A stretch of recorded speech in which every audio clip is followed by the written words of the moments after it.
성도 여러분 반갑습니다. 다 함께 찬송가 490장 우리 함께 찬양 드리겠습니다.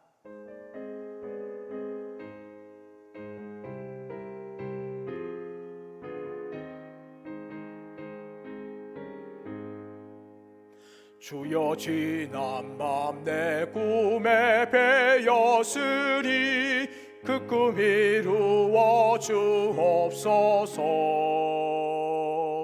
밤과 아침에 계시로 보여주사 항상 은혜를 주옵소서.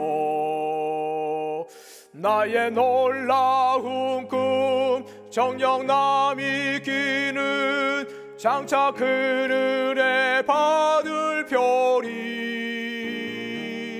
나의 놀라운 꿈 정녕 이루어져 주님 얼굴을 배우리라. 마음 괴롭고 아파서 낙심될 때 내게 소망을 주셨으며 내가 영광의 주님을 바라보리 앞길 환하게 보이도다. 나의 놀라운 꿈 정녕 남이 기는 장차 그늘에 받을 별이 나의 놀라운 꿈 정녕 이루어져 주님 얼굴을 배우리라.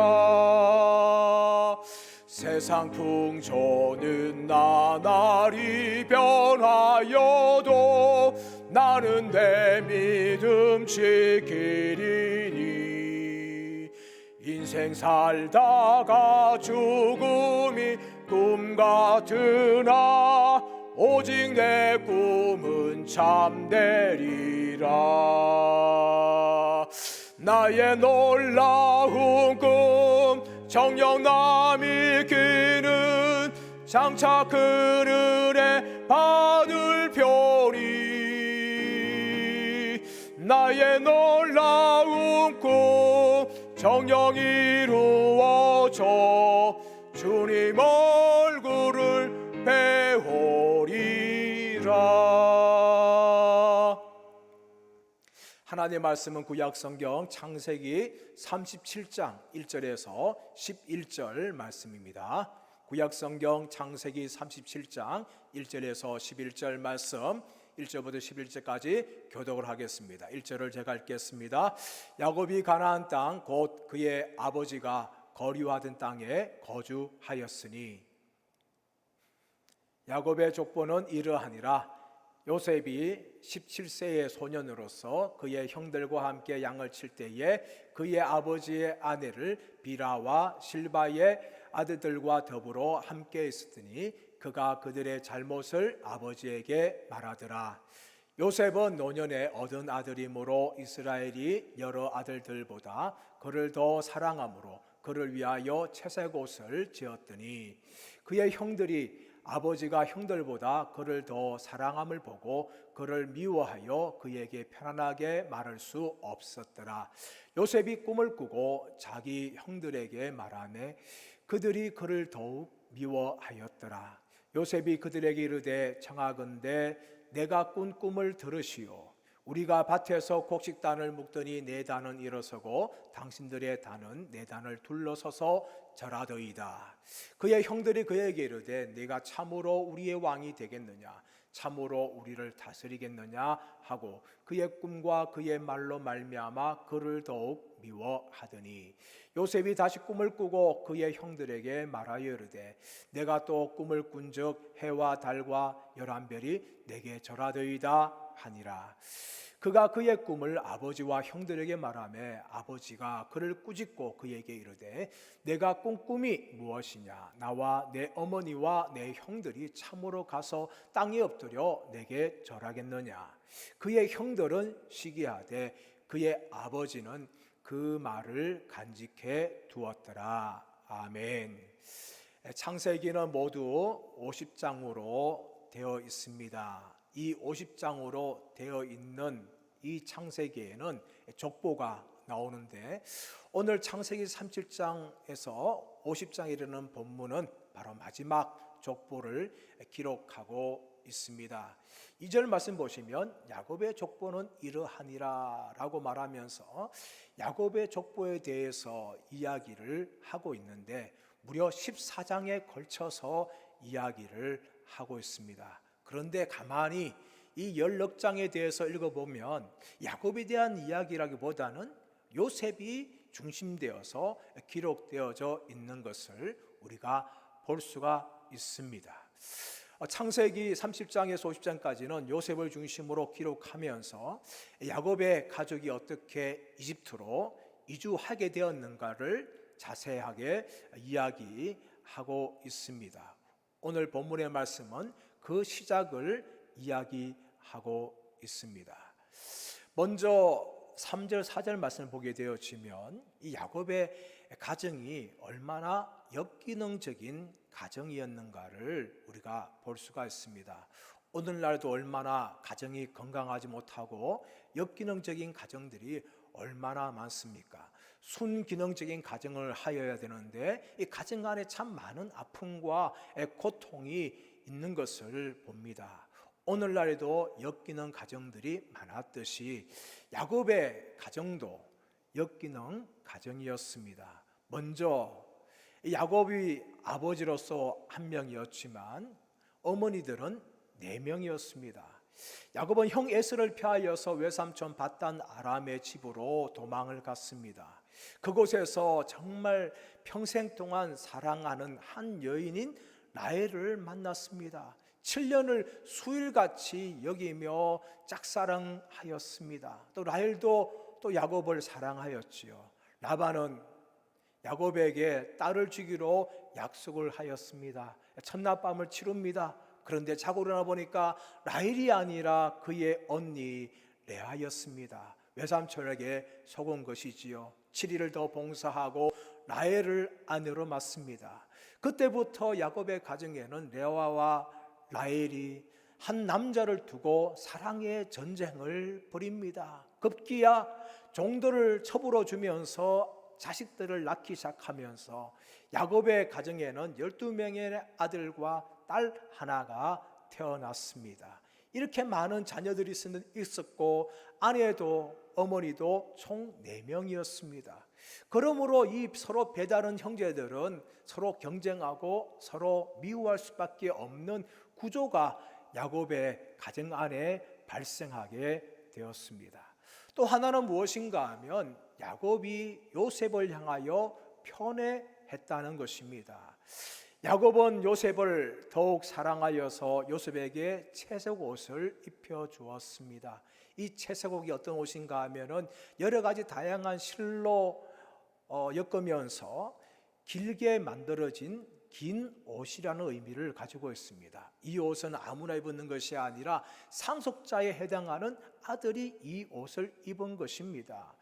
요셉은 야곱의 아들 중에 12명 중에 11번째였습니다. 그러므로 이 상속자의 자리에 오를 수 없었지만 야곱은 다른 형제들보다 요셉을 편애하였고 요셉에게 채색 옷을 입혀 주었던 것입니다. 이것이 바로 다른 아들들한테는 큰 상처가 되었고 또 급기야 요셉을 미워하는 마음이 그들 안에 발생하게 된 것입니다. 그렇다면 왜 야곱이 요셉을 편애하였습니까? 2가지 이유가 있습니다. 하나는 요셉이 바로 사랑했던 라헬의 아들이었기 때문입니다. 라헬에게는 2 아들이 있었습니다. 첫째 아들이 요셉이었고 둘째가 베냐민이었습니다. 라헬은 베냐민을 놓다가 그만 죽고 말았습니다. 그러므로 야곱은 자신이 평생 사랑했던 여인의 아들인 첫째 아들인 요셉을 편애하였고 그에게 채색 옷을 입혀 준 것입니다. 또 하나의 이유는 무엇인가 하면 이 야곱조차도 편애하는 가정에서 자랐기 때문입니다. 야곱은 에서의 쌍둥이로 태어났습니다. 아버지는 이삭과 어머니는 리브가였습니다. 그런데 이 야곱에는 리브가의 사랑을 받았고 에서는 아버지 이삭의 사랑을 받았습니다. 이삭은 와일드하고 사냥꾼인 에서를 좋아했습니다. 반면에 리브가는 조용하고 내성적인 아들을 야곱을 좋아했습니다. 이 두 부모의 편애가 에서와 야곱을 갈등까지 일으키게 된 것입니다. 어느 날 리브가가 야곱을 충동질하여서 아버지를 속이고 이 장작의 명분을 받는 축복을 받아내었습니다. 일로 인하여서 형 에서는 야곱을 미워하였고 그를 죽이려고 하였습니다. 야곱은 형 에서를 피하여서 외삼촌 라반의 집으로 도망을 갔던 것입니다. 왜 야곱이 요셉 말을 편애하였습니까?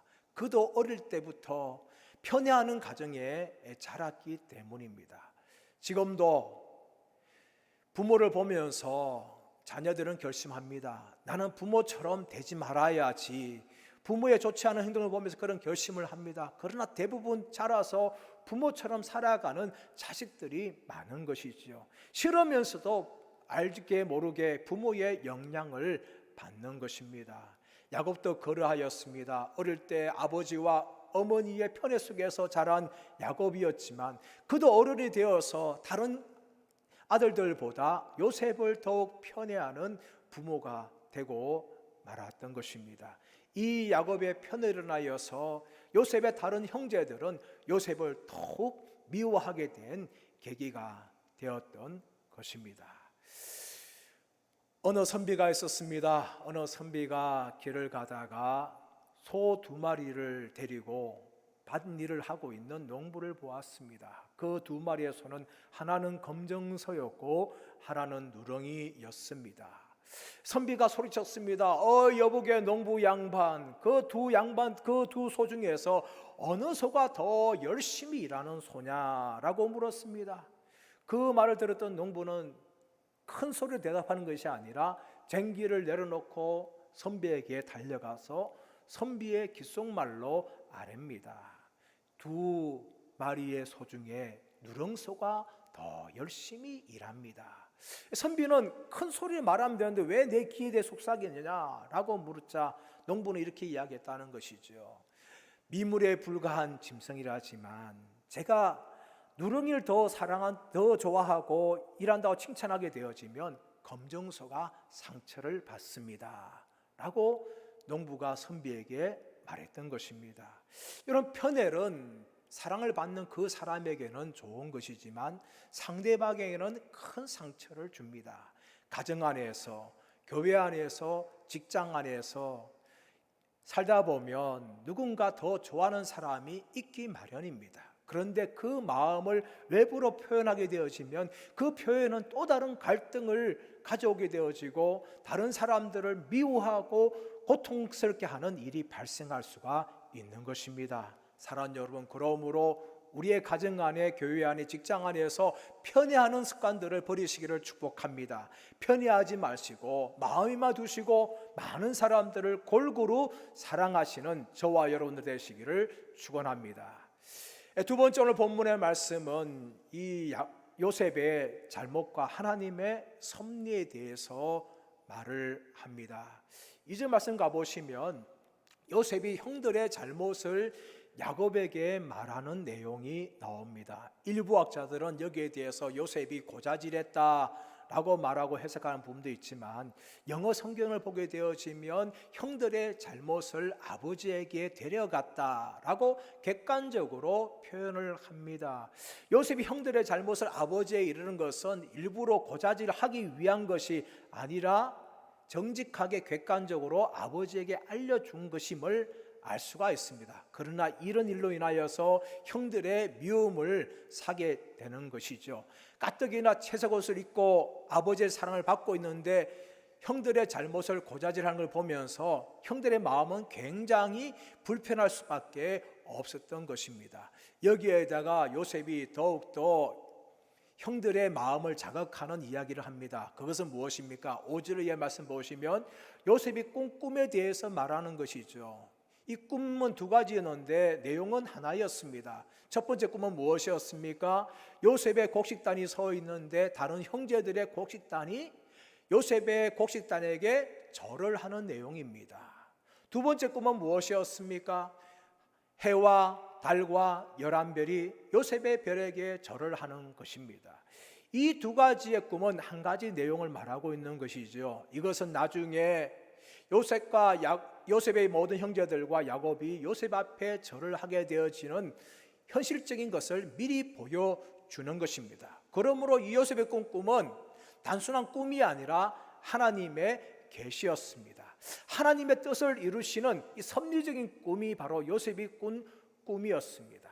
그러나 이것을 그대로 다 형들에게 말할 때에 형제들은 더욱더 마음의 상처가 깊었고 요셉을 더욱더 미워하는 계기가 되었던 것입니다. 형들은 시기하게 되었습니다. 그리고 아버지 야곱은 요셉의 잘못을 꾸짖으면서 요셉이 말한 것들을 마음에 두었던 것입니다. 왜냐하면 야곱도 꿈을 통하여서 하나님의 계시를 받은 적이 있었기 때문입니다. 이런 하나님의 계시는 하나님의 섭리를 미리 보여주고 있는 것이지만 일로 인하여서 요셉의 형들은 요셉을 더욱더 미워하게 되었습니다. 나중에 아버지의 심부름으로 찾아온 요셉을 구덩이에 빠지게 합니다. 그리고 이스마엘 상인들에게 팔아서 이집트의 노예가 되게 하는 것입니다. 사랑하는 여러분, 우리가 인생을 살다 보면 우리가 다 인생을 행복하게 원하지만 인생은 어쩌면 모자이크와 같습니다. 하나님께서 이 요셉의 잘못과 형제들의 미움을 통하여서 요셉이 노예가 되게 하셨지만 이 모든 것은 하나님의 계시를 이루는 통로가 되었던 것입니다. 우리의 인생도 마찬가지입니다. 우리 인생에는 때로는 행복도 있고 때로는 기쁨도 있습니다. 반면에 우리 인생에는 슬픔과 고통과 눈물과 후회와 실패도 있습니다.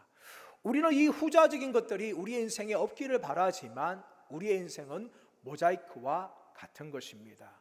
때로는 우리가 인생의 고통을 지나고 고난을 통과할 때에 우리 인생은 참 힘들고 아픕니다. 이 모든 것들이 다 사라지기를 원합니다. 이 순간이 사라지기 원하는 것이 우리의 인간의 마음이 아닙니까? 그러나 하나님께서는 우리의 인생을 모자이크처럼 조합하십니다. 때로는 행복과 때로는 기쁨도 있지만 때로는 고통과 눈물과 아픔과 고난도 있는 것입니다. 이 모든 것을 다 조합을 맞추어서 하나님께서는 우리의 인생을 만들어 가시는 것입니다. 사랑하는 여러분, 그러므로 우리가 지금 우리가 생각지 못하는 고난을 당하고 때로는 우리의 연약함과 우리의 실패를 경험하는 보면서 많은 사람들이 낙심할 때가 있습니다. 그러나 여러분, 이 모든 것들도 다 하나님의 섭리 가운데 있다는 것을 믿으시기를 바랍니다. 우리의 인생은 우리의 손에 달려있는 것이 아니라 하나님의 손 안에 있습니다. 그리고 하나님께서 우리를 인생의 작품을 지금도 만들어 가고 있는 것입니다. 여러분, 그 하나님을 신뢰하시기를 바랍니다. 그리고 우리의 실패와 우리의 잘못과 우리의 아픔까지도 그 하나님께 맡겨드리시기를 바랍니다. 그럴 때 하나님께서는 우리의 인생을 선하게 인도하여 주시고 하나님의 섭리 가운데 우리의 인생의 모자이크를 완성해 가신다는 것을 믿으시는 저와 여러분 되시기를 예수님의 이름으로 축원합니다. 우리 합심하여서 기도하기를 원합니다. 기도할 때 먼저 우리 교회를 위해서 기도하여 주시고 또 대구 땅과 나라 민족을 바라보면서 주님 부르고 합심하여서 기도하겠습니다. 주여 주여 주여. 하나님 아버지, 하나님 아버지, 모든 예배와 모임이 정상화되게 하여 주시고 힘써 모이는 교회가 되게 하여 주시기를 원합니다. 온라인 비대면 예배로 진행되고 있는데 속히 코로나가 종식되게 하여 주시고 우리가 함께 모여서 예배드릴 수 있도록 주님 은혜를 풀어주시기를 원합니다. 성도들의 가정과 기업과 직장 위에 하늘 물질로 채워주시기를 원합니다. 주여 피할 길을 열어주시기를 원합니다. 하나님 아버지, 하반기에는 더욱더 기도응답과 감사가 넘치는 역사가 있게 하여 주시기를 원합니다. 다음 세대가 불꽃같이 일어나며 부흥되게 하여 주옵시기 원합니다. 주일학교가 충만해지기 원합니다. 청년부가 충만해지기를 원합니다. 대구 땅과 나라 민족을 위해서 기도합니다. 코로나19의 전국적인 확산을 막아주시고 속히 종식되게 하여 주시기를 원합니다. 나라의 모든 분야가 정상화되게 하여 주시고 국민들의 어려움을 잘 이기게 되도록 주님이 역사하여 주시기를 원합니다. 포괄적 차별금지법이 국회를 통과하지 않도록 주님 막아주시기 원합니다. 이 땅에서 엄난함 뜨는 역사가 있게 하여 주옵시기를 원합니다. 한반도에 다시는 전쟁이 나지 않기 원하옵고 자유평화 통일되는 역사가 있게 하여 주시고 저 북한 땅에도 하나님 자유를 하여 주시기를 원합니다. 한국교회 예배가 다시 회복되기 원하옵고 힘써 모이게 하여 주시기 원합니다. 한국교회를 살려주옵시고 한국교회를 회복하여 주시고 회복되게 하여 주시기를 주여 간절히 원합니다. 주님 역사하여 주옵소서. 하나님 아버지, 우리의 인생은 모자이크입니다. 그 모자이크를 이루시는 분은 우리가 아니라 하나님인 줄 믿습니다. 우리의 인생에는 행복도 있고 기쁨도 있고 소망도 있습니다. 그러나 우리 인생에는 아픔과 고통과 고난이 끊이지 않고 일어나고 있는 가운데 있습니다. 하나님, 이런 인생을 살아가면서 우리가 우리의 힘으로 살지 않게 하여 주시고 우리의 인생을 하나님께 맡겨드리게 하여 주시고 지금도 우리의 모든 인생을 작품을 만들어 가시는 하나님을 믿고 하나님의 섭리와 인도하심을 믿고 믿음으로 살아가도록 우리 성명의 모든 성도들을 붙잡아 주시기를 간절히 원하옵고 감사와 찬양을 드리며 존귀하신 주 예수 그리스도의 이름으로 기도드리옵나이다. 아멘. 사랑하는 성도 여러분, 우리의 인생의 모자이크를 이루어 가시는 하나님을 신뢰하시고 믿음으로 승리하시는 저와 여러분들 되시기를 축복합니다. 감사합니다.